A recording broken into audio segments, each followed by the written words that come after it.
नमस्कार, हिमाचल न्यूज में आपका बहुत बहुत स्वागत है। चलिए शुरू करते हैं आज की 10 फटाफट बड़ी खबरों से। हिमाचल में कांग्रेस ने 2 उम्मीदवार घोषित किए। हिमाचल प्रदेश में कांग्रेस ने उपचुनाव उम्मीदवारों को अपनी दूसरी लिस्ट जारी कर दी है। पार्टी ने लाहौल स्पीति से अनुराधा राणा और बड़सर से सुभाष चंद्र को उम्मीदवार बताया है। हालांकि धर्मशाला सीट पर अभी भी पेच फंसा है, जबकि कल से नामांकन प्रक्रिया शुरू हो रही है। लाहौल स्पीति और बड़सर दोनों जगह कांग्रेस के नए चेहरे को मौका दिया है।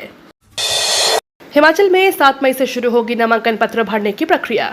हिमाचल प्रदेश में आज को लोकसभा तथा विधानसभा उपचुनाव के लिए अधिसूचना जारी की जाएगी। इसके साथ राज्य में नामांकन पत्र भरने की प्रक्रिया भी शुरू होगी। नामांकन पत्र दाखिल करने के साथ ही राज्य में चुनावी सरगर्मियां भी तेज हो जाएंगी। राज्य में अंतिम चरण में लोकसभा के आम चुनाव होंगे, जबकि 6 विधानसभा उपचुनाव भी होंगे। इनके लिए आज अधिसूचना जारी होगी। राज्य में नामांकन पत्र दाखिल करने की अंतिम तिथि 14 मई है। हिमाचल में 2 विधानसभा सीटों पर कांग्रेस ने प्रत्याशियों का किया ऐलान।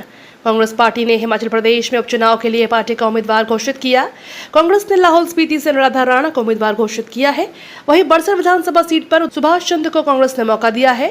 कांग्रेस अध्यक्ष मल्लिकार्जुन खड़गे ने इन नामों को मंजूरी दे दी है। दरअसल विधायकों के अयोग्य घोषित होने के बाद प्रदेश की 6 सीटें खाली हो गई थी। इस पर चुनाव कार्यक्रम घोषित किया गया है। हिमाचल प्रदेश की कांगड़ा लोकसभा सीट आनंद शर्मा के सामने बड़ी चुनौती।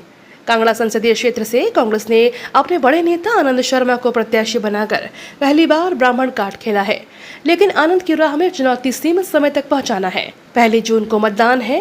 3 दिन पहले चुनाव प्रचार बंद हो जाएगा। 1 दिन नामांकन के लिए होगा। धर्मशाला पहुंचे कांग्रेस प्रत्याशी के पास प्रचार के लिए लगभग 25 दिन का समय है। 17 विधानसभा क्षेत्रों वाले कांगड़ा संसदीय क्षेत्र में एक किनारे से दूसरे किनारे तक पहुंचने में 1 दिन का समय लग जाता है।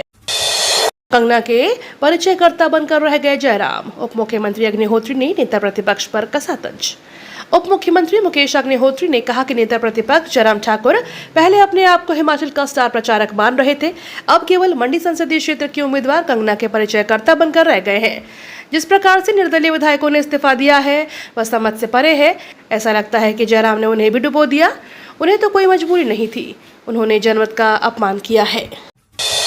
कांग्रेस ने चुनाव से पहले मानी हार, बोले अनुराग ठाकुर। देश में भाजपा की प्रचंड लहर चल रही है, जिसे देख कांग्रेस ने चुनाव परिणाम से पहले ही हार मान ली है।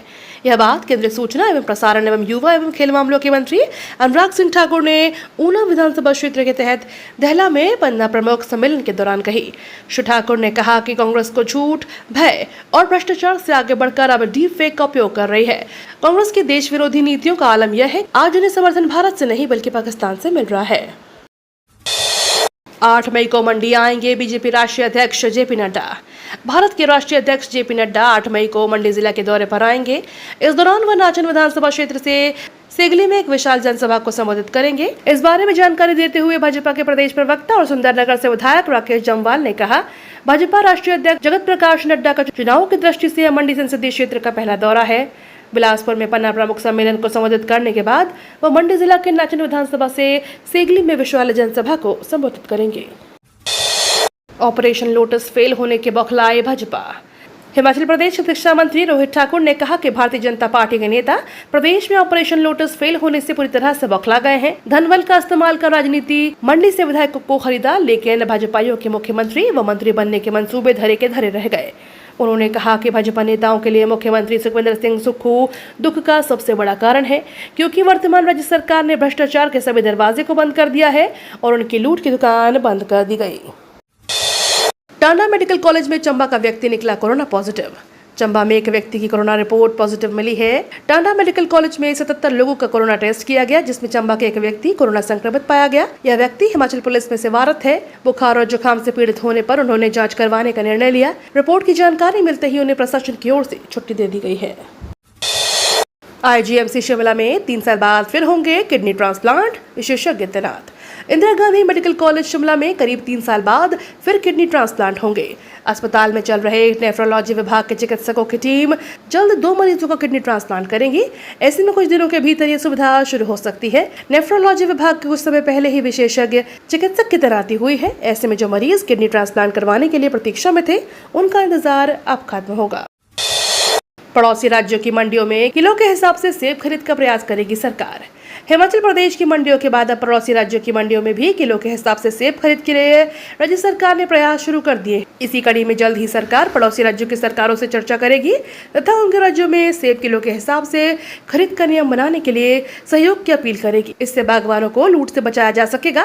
प्रदेश में गत वर्ष से सरकार ने फल मंडियों में सेब और अन्य फलों को किलो के हिसाब से खरीदने व बेचने का अनिवार्य किया था। इससे बागवानों को लाभ हुआ।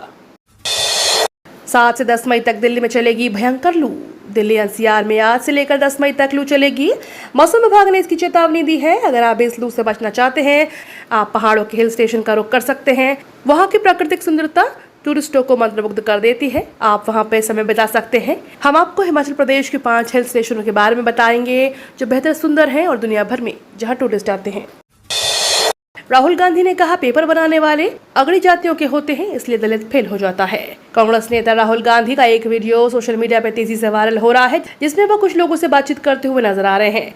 वीडियो में राहुल कहते हैं कि अगड़ी जातियों के लोग परीक्षा में पेपर सेट करते हैं, इसलिए दलित जातियों के लोग फेल हो जाते हैं।